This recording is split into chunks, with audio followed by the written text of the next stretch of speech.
আসসালামু আলাইকুম, সবাইকে অনেক অনেক শুভেচ্ছা। আশা রাখি আপনারা সবাই ভালো আছেন। আজ আমি একটি কবিতা আবৃত্তি করব। কবিতাটির লেখক হচ্ছেন শ্রদ্ধেয় গীতিকবি জাহাঙ্গীর রানা ভাই। উনি শুধু একজন গীতিকবি নন, উনি কবি, লেখক, সাহিত্যিক, সুরকার। অনেক উপাধিতে উনাকে ভূষিত করা যায়। এ পর্যন্ত বাজারে 9টি বই উনার প্রকাশিত হয়েছে। তার মধ্যে আনন্দ গান, সুখের জলে গল্পটি আমার খুবই ভালো লেগেছে। অনেকগুলি কবিতাও উনার আমার পড়া হয়েছে। তার মধ্যে অপরাধবোধ কবিতাটি আমার খুবই ভালো লেগেছে। আজকের পৃথিবী, আজকের বাংলাদেশের প্রেক্ষাপটে এই অপরাধবোধ কবিতাটি খুবই যুগোপযোগী এবং এখানে কবি তার আক্ষেপের কথা বলেছেন, এখানে কবি ক্ষোভের কথা বলেছেন, এখানে কবি মানুষ হিসেবে দায়িত্ববোধের কথা বলেছেন, মানুষকে জাগরণের আহ্বান জানিয়েছেন। তাই আসুন আমি কবিতাটি আবৃত্তি করি এবং শুনুন। অপরাধবোধ, কবি জাহাঙ্গীর রানা। ভালো আছো বৃক্ষ, ভালো আছো নদী, দেখে সব থাকো চুপ, ছলো নিরবধি। বেশ আছো ফুল পাখি, পাহারার বন, প্রতিবাদ প্রতিরোধ কি প্রয়োজন।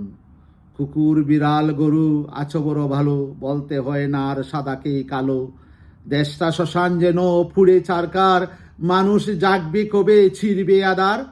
অন্ধবদির সাজার কতকাল, আদার মারিয়ে কবে আসবে সকাল।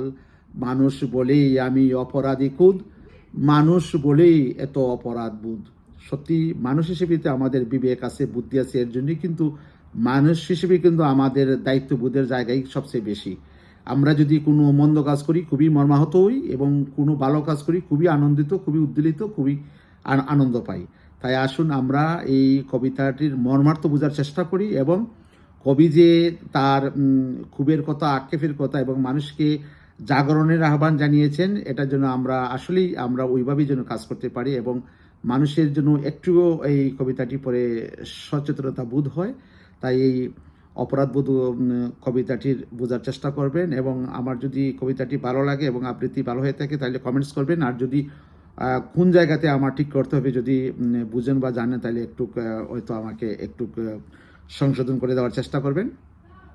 এনিওয়ে, আর একটু কথা বাড়াবো আজকের প্রেক্ষাপটে। আজকের যে আমাদের বাংলাদেশ, আসলে আমাদের বাংলাদেশে যে যে কঠিন একটি পরিস্থিতি যাচ্ছে, যে যে জ্বালাও পোড়ার যে রাজনীতি, এই সংস্কৃতি থেকে আমাদের বেরিয়ে আসতে হবে।